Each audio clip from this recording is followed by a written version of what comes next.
Rita, dès son jeune âge, aimait trop l'argent. Pour les moindres actes posés, elle réclamait toujours une contrepartie financière. Dès le cycle primaire, toutes les interactions avec ses camarades de classe découlaient toujours d'un problème d'argent. Ses parents étaient un peu inquiets de ce comportement de leur enfant. Plus d'une fois, ils avaient été convoqués à l'école pour les problèmes d'emprunt d'argent, non remboursés par leur fille. Elle avait une grande capacité de conviction. Ainsi, elle pouvait facilement obtenir de l'argent de ses amis. Tout cela pour s'acheter des friandises. Dans le cycle secondaire, c'était encore plus grave. Elle était dans toutes les activités périscolaires où intervenait de l'argent, et les choses finissaient en général mal, pour des questions d'argent. Elle avait été même traduite au conseil de discipline, parce qu'elle avait extorqué de l'argent à une vendeuse à la cantine scolaire, sous le prétexte d'un problème de santé urgent. Malheureusement, elle n'avait aucun moyen pour rembourser. Ses camarades de classe l'avaient surnommée « Mamie Money ». En classe de 3e, elle avait escroqué un homme à coups des dizaines de mille francs, en lui promettant le mariage. Ses parents étaient obligés de rembourser cet argent pour l'affranchir de ce problème. En classe de première, elle fait la connaissance d'un jeune homme calme et travailleur nommé Léo. Il était un technicien supérieur en bâtiment, travaillant pour une grande société de construction, nommée « Les Grands Travaux de l'Ouest ». Dans leur relation amoureuse, Léo cherche à rencontrer ses parents, car son souhait est que cette relation conduise au mariage. Rita, qui s'est attachée à lui, rien que pour de l'argent, trouve des stratégies pour retarder cette rencontre. Léo ne gagne pas beaucoup d'argent, mais il fait des efforts pour survenir aux besoins de Rita, en sacrifiant quelquefois ses propres besoins. Son intention est d'éviter que Rita soit détournée par des aventuriers.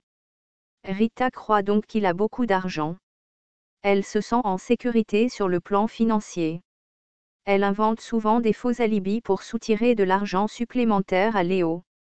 Sensible à son état, Léo le lui donne sans poser trop de questions.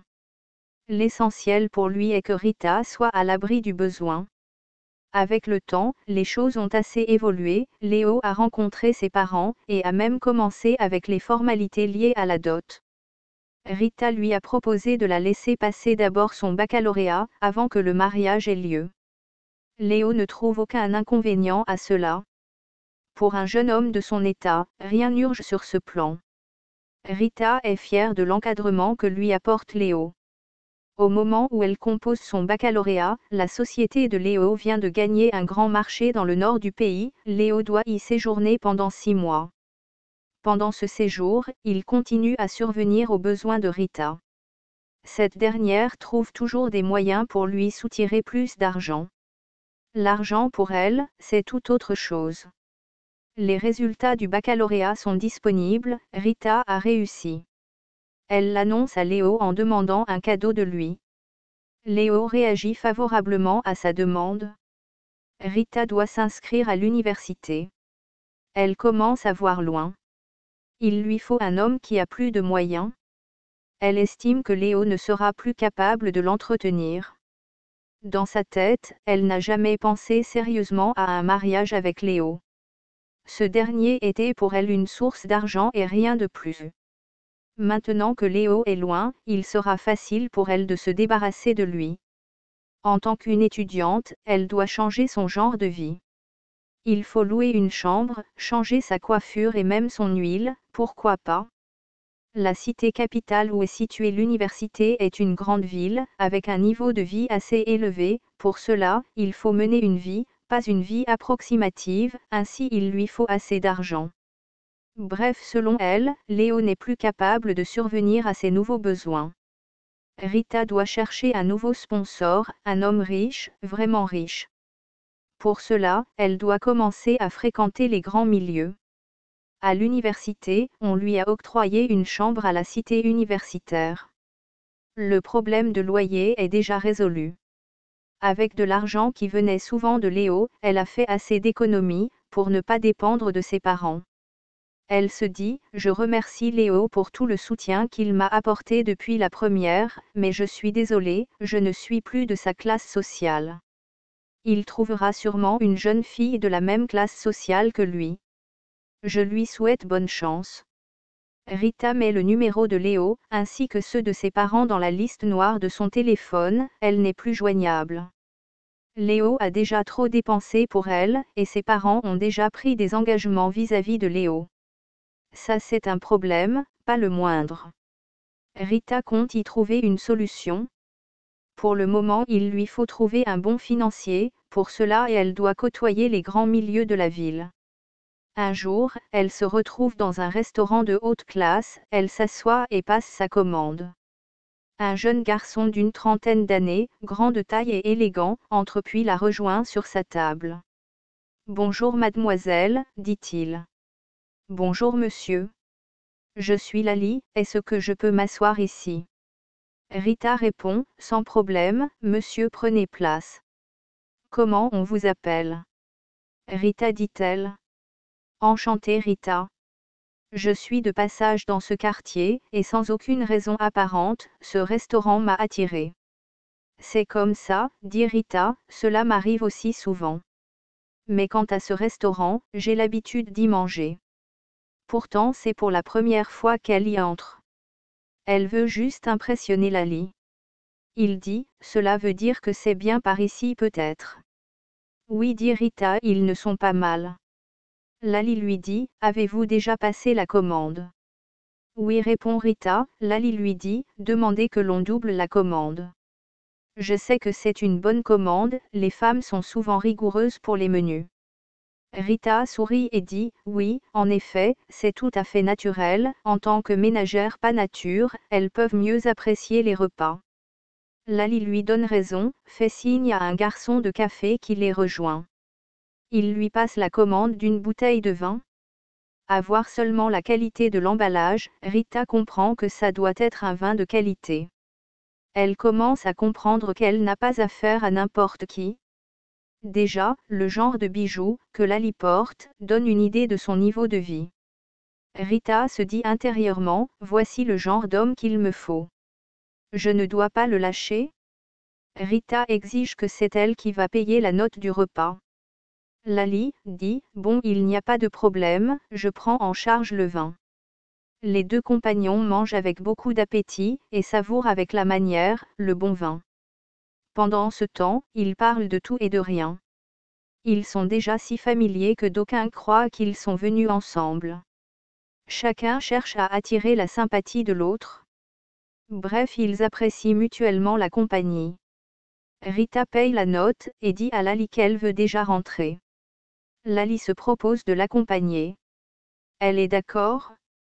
Hors du restaurant, Lali télécommande l'ouverture des portières de sa voiture. Rita est vraiment impressionnée, mais elle fait tout pour cacher cela à Lali. Tellement la voiture est somptueuse. Lorsqu'elle veut mettre les pieds à l'intérieur, c'est à peine qu'elle n'a pas enlevé ses chaussures en voyant la qualité du tapis. Elle se pose la question de savoir quel genre de métier exerce Lali pour avoir à son âge ce genre de voiture. Elle demande à Lali si la voiture lui appartient. Il répond, bien sûr, c'est la voiture avec laquelle je fais mes courses quand j'arrive au pays. Rita lui dit, tu n'es pas dans la ville. Non, dit-il, je ne suis pas permanemment dans la ville, je viens juste pour les affaires et je repars. Je réside à Dubaï. Rita se dit, enfin je l'ai déniché, l'oiseau rare. Voici quelqu'un que je dois bien siphonner, je ne le lâcherai pour rien au monde. Rita improvise une escale pour éviter d'arriver à la cité universitaire avec Lali. Si c'est le cas, il peut demander à voir là où elle habite. Sa chambre risque de trahir son niveau de vie, vu sa modestie. Au moment où Lali la dépose, elle remercie Lali et fait tout pour lui faire savoir que cette soirée a trop compté pour elle.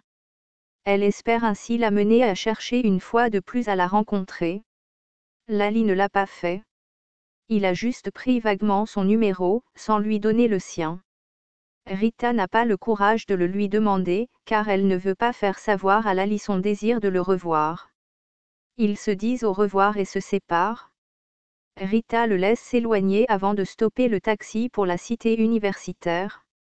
Dans sa chambre, elle commence à réfléchir. Rita est une fille qui fait trop de calculs quand il s'agit de l'argent. Elle se demande si elle n'a pas investi à perte. Elle a payé le repas en espérant qu'elle aura la possibilité de gagner plus avec Lali. Mais il se trouve que ce dernier est parti sans qu'elle n'ait eu l'occasion de lui soutirer quelque chose. Elle se dit qu'elle tentera sa chance ailleurs. Entre-temps, Léo a déjà tenté en vain de la joindre par téléphone. Inquiet, il a même cherché à joindre les parents de Rita.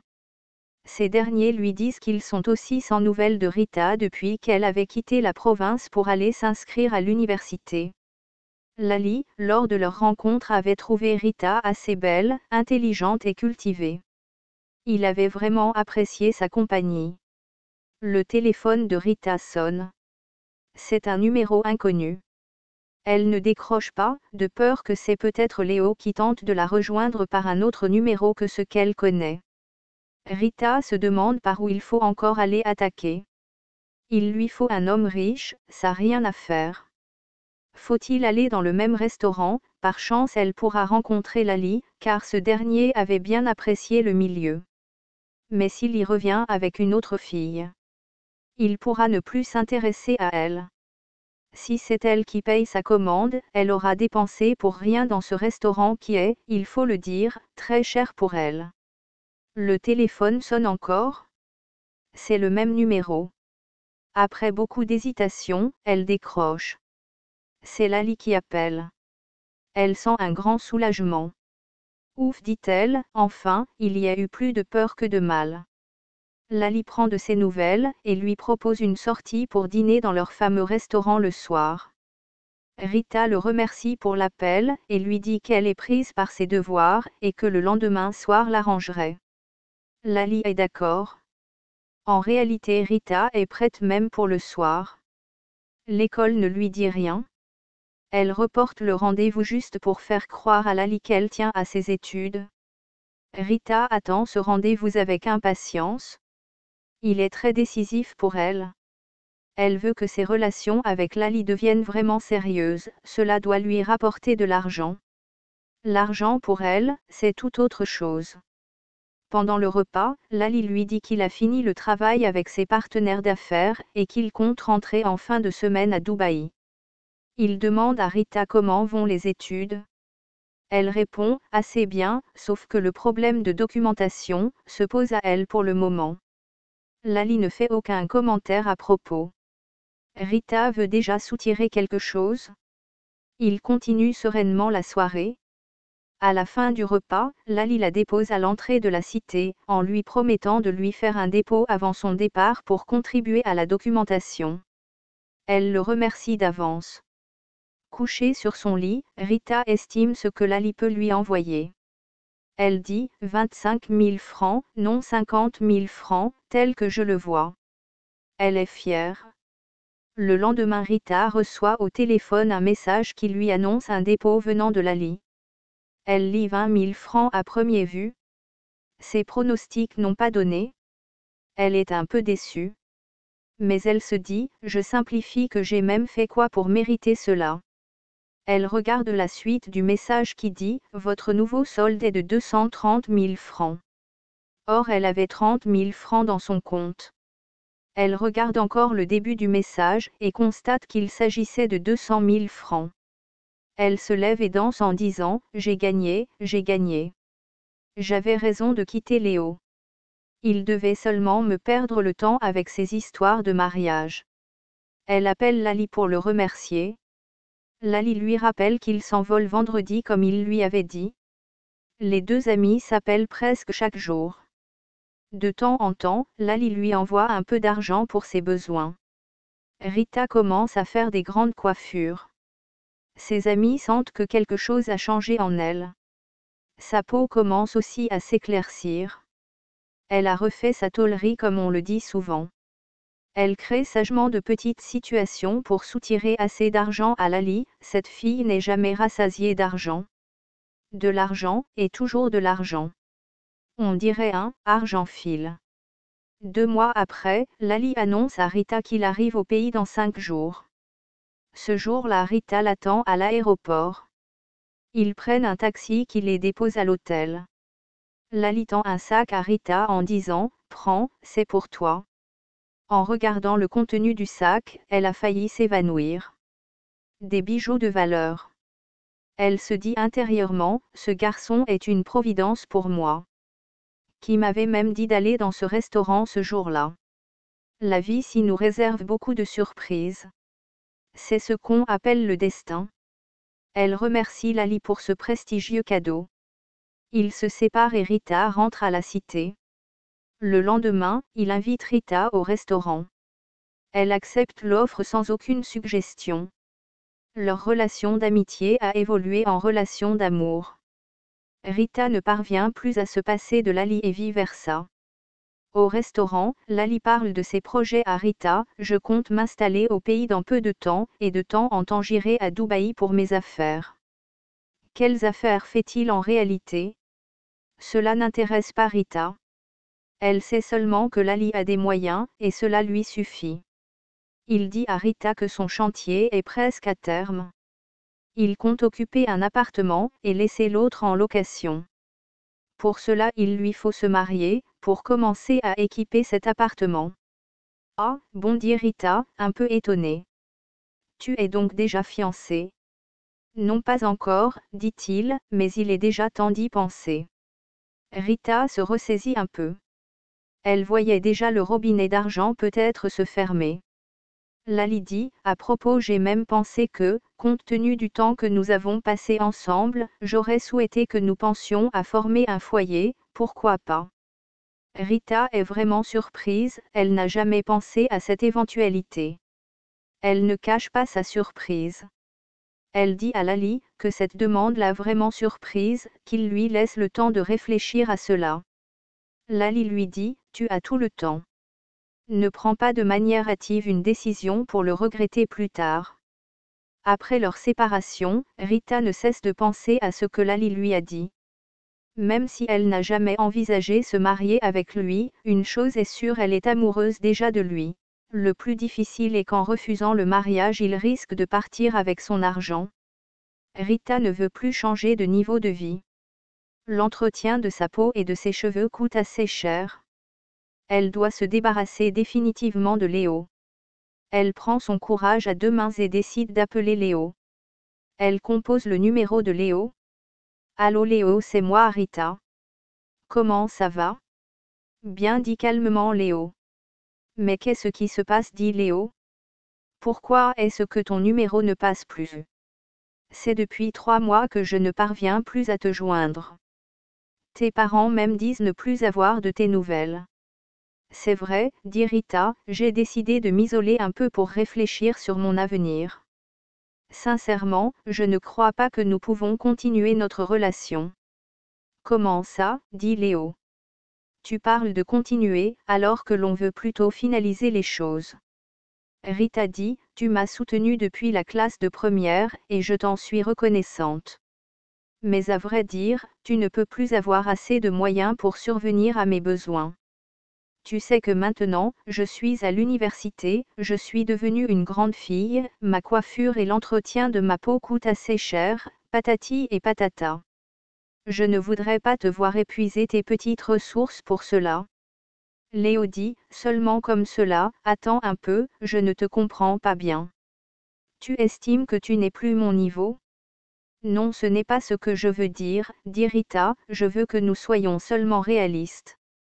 Il est mieux que tu trouves une autre fille pour faire ta vie avec elle. Avec moi, ce n'est pas plus possible. Léo dit, ce n'est plus possible, tu l'as dit. Cela veut dire que quelque chose s'est passé alors entre-temps. En tout cas, je préfère que nous en parlions face à face. Nous avons fini avec notre travail et je viens à la capitale dans une semaine. Rita lui dit que son arrivée ne changera rien, car elle a déjà pris sa décision et n'entend pas faire un retour en arrière. Léo dit, d'accord, j'ai compris. Léo, un jeune homme calme, très posé et confiant de lui. Il se dit, si c'est comme cela que Rita me traite, alors ça va. De toutes les façons, je ne peux pas me morfondre pour une femme. À propos de tout ce que j'ai fait pour elle, je peux classer dans les frais généraux. J'avance, ce qui est passé est passé. Je concentre mon énergie plutôt sur mon travail. Après Léo, Rita doit affronter ses parents. Elle appelle sa mère. Celle-ci lui demande ce qui lui est arrivé pour qu'elle garde un si grand silence. Depuis 3 mois qu'elle est partie à l'université, elle n'a pas fait signe de vie. Sa mère ne veut rien entendre. Elle lui demande de venir seulement sur place, leur dit ce qui ne va pas avec elle, que cette décision a été prise par son père. Rita se déplace alors pour la province. Son père lui demande ce qui est de ses relations avec Léo. Rita dit que depuis que Léo est parti au nord, il ne l'a plus appelée, si bien qu'elle a aussi changé d'avis. Son père dit, « Tu mens madame, si c'était le cas, il ne nous aurait pas appelé pour nous dire qu'il ne parvient pas à te joindre. Je sais que tu es sa fiancée. Nous avons déjà pris la dot, et nous ne pouvons pas le faire 2 fois. Si tu refuses de te marier à lui, ne nous apporte pas un autre homme, un point, un trait. » Rita retourne à la capitale, elle n'a pas pu convaincre ses parents.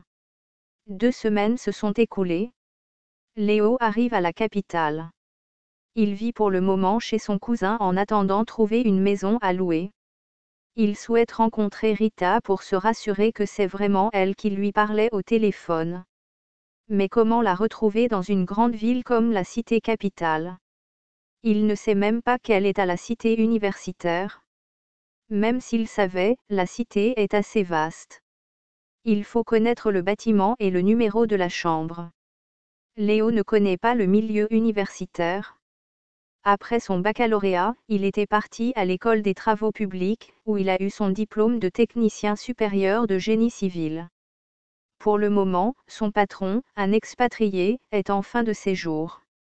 Il a décidé de céder la société à Léo, vu sa compétence, pour une bonne continuité.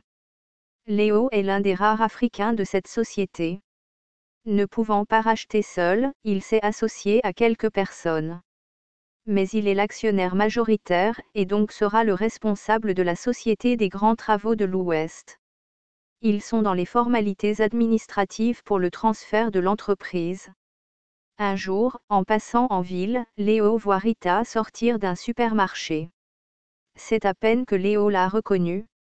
Son teint est devenu très clair, sa coiffure vraiment extravagante. Léo avance et dit, « Bonjour Rita. » Rita sursaute. Il lui dit, « N'aie pas peur, tu n'es pas en face d'une fauve. » Elle se ressaisit et répond, « Bonjour Léo. » Je voudrais te parler, dit Léo. Elle dit, « Je suis désolée, je suis un peu pressée. » Elle s'en va. Léo comprend que c'est devenu sérieux, comme elle lui avait fait comprendre au téléphone. Pour ne pas être ridicule devant ses amis, il n'insiste pas. Il dit OK, à la prochaine.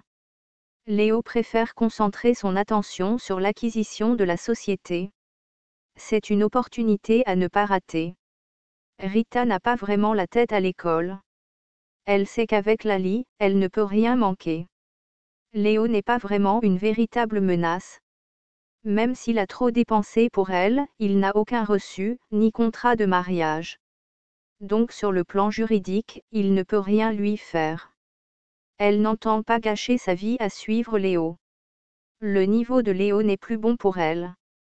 Son temps est révolu. Quelle ingratitude! Le soir, Lali appelle Rita pour lui proposer une sortie pour leur restaurant habituel. Rita accepte l'offre. Pendant qu'ils y sont, Léo et ses partenaires font leur apparition, ils sont venus célébrer la réussite de la procédure de l'obtention de la société. Léo est maintenant le patron de la société, les grands travaux de l'Ouest. En le voyant, Rita sursaute. Elle a l'intention de changer de milieu, mais quel prétexte doit-il donner à Lali pour lui proposer le changement de restaurant? Léo se rapproche d'eux, les salue poliment, et demande s'il peut lui parler une minute. Rita lui dit, « Comme tu le vois, je suis avec mon ami, je ne voudrais pas être dérangée. » Elle croit que Léo peut causer un scandale. Mais il est bien éduqué lui. Il leur souhaite bonne suite et se retire. Lali demande à Rita, « Qui c'est ?» Elle dit, « Non, ne te préoccupe pas de lui, c'est une vieille connaissance. » Lali se dit que sûrement cet homme doit avoir quelque chose à faire avec Rita, sinon il ne devait pas avoir le courage de l'inviter à la rejoindre quand il sait qu'elle est accompagnée par un autre homme. Après avoir mangé, Lali accompagnait Rita à la cité universitaire, avant de rejoindre son hôtel. Rita sent qu'elle ne peut plus garder le secret pour longtemps. Elle appelle Lali pour lui dire qu'elle désire lui parler. Il lui demande de le retrouver à l'hôtel où il habite. À l'hôtel, elle lui dit que par rapport à sa proposition, il y a un problème. Elle lui raconte son passé avec Léo, et aussi comment ses parents sont catégoriques en ce qui concerne sa relation avec Léo. Lali reconnaît que Léo ne mérite pas un tel traitement, vu ce qu'il a fait à Rita. Il dit à Rita, je ne peux pas te demander de te marier avec quelqu'un que tu n'aimes pas, mais seulement, comme tu ne l'aimais pas, il ne fallait pas laisser votre relation aller si loin. Rita reconnaît que sur ce plan-là, elle a eu tort. Mais ce que Lali ignore est que Rita n'aime pas quelqu'un pour ce qu'il est, mais plutôt pour ce qu'il a. C'est aussi le cas avec lui. Ce qui arrive à Léo pourra aussi lui arriver. Lali dit, je n'aime pas de problème. Va proposer à Léo s'il veut une compensation financière, pour réparer la situation, alors je suis prêt à le faire. Rita n'a plus de choix. Il faut rencontrer Léo pour lui faire la proposition. Cette fois-ci, c'est peut-être Léo qui va refuser de la recevoir. Mais il faut tenter. Elle prend son téléphone, appelle Léo pour prendre rendez-vous avec lui. Ce dernier lui dit que ces derniers temps, il est trop pris et lui demande d'appeler plus tard. Après 2 jours, elle appelle encore, avec insistance.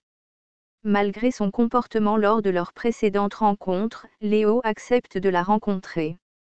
Léo lui demande de le retrouver au restaurant où il l'a vu la dernière fois. Rita dit à Léo, je suis vraiment désolée pour le comportement que j'ai affiché vis-à-vis de toi. Essaie de me comprendre. Le mariage n'est pas une simple amitié, que l'on peut rompre à tout moment. Il doit être le fruit d'un amour réciproque. Je sais que tu étais bien amoureux de moi, mais honnêtement, l'inverse n'est pas vrai. Je ne voudrais pas que nous nous mettions en couple dans ces conditions-là. Léo dit, ce que tu me dis maintenant, c'est ce que tu devais me dire au début de notre relation. Or je me rappelle que plusieurs fois, tu m'avais dit que tu m'aimais. Est-ce parce que tu voulais juste m'utiliser? Tu aurais dû avoir la politesse de m'écouter les 2 fois que j'ai tenté de t'aborder. Je ne peux pas t'obliger à devenir ma femme. Tout ce que je voulais te dire est d'aller rencontrer tes parents que je respecte bien, leur dis que c'est toi qui as décidé de notre séparation, c'est tout. Rita dit, justement, je leur ai déjà dit. Menteuse, dit Léo. Tu as dit à ton père que c'est moi qui t'ai abandonné, moi je communique souvent avec lui. Honteusement, Rita reconnaît l'avoir fait. Léo dit, quant à ce qui concerne les femmes, elles ne manquent pas vraiment. Je peux en trouver à volonté. Je suis encore jeune, et je ne manque pas vraiment de moyens, comme tu veux me faire croire. Je ne me mesure à personne, mais je peux entretenir une petite famille, même si c'est dans la modestie. Tu peux aller où tu veux, tu es libre. Non, ne dis comme ça, reprit Rita, on peut s'arranger. Si tu veux, on peut te donner une compensation financière. Léo rit et dit, on la sait qui? Tes parents ou toi-même? À combien tu vas évaluer cette compensation? Qu'est-ce que tu compenses même? Je ne t'ai jamais dit que je suis en déficit moi. Rita lui dit que c'est son nouveau fiancé qui a fait cette proposition. Léo dit, le pauvre, il doit avoir sûrement beaucoup d'argent. C'est il seulement que tu es amoureuse de son argent et non de lui. Je n'aimerais pas être à sa place. Si tu l'aimes vraiment comme tu le dis, va donc te marier avec lui. Je te le dis cette fois-ci sans aucune rancune. Quant à la compensation, laisse tomber. Tout ce que j'attends de toi, c'est d'aller dire à tes parents que c'est toi qui as rompu nos fiançailles. Touchée par cette leçon de morale, Rita coule les larmes. Léo lui souhaite bonne chance et prend congé d'elle. Maintenant qu'il est devenu le patron de la société, les grands travaux de l'Ouest, il est trop occupé. Il veut faire prospérer davantage cette société qui lui tient à cœur. Rita est perdue. Ni les propos de ses parents, ni ceux de Léo ne sont favorables pour sa nouvelle liaison. Faut-il céder à la pression des parents et revenir à Léo? Elle ne voudrait plus rabaisser son niveau de vie.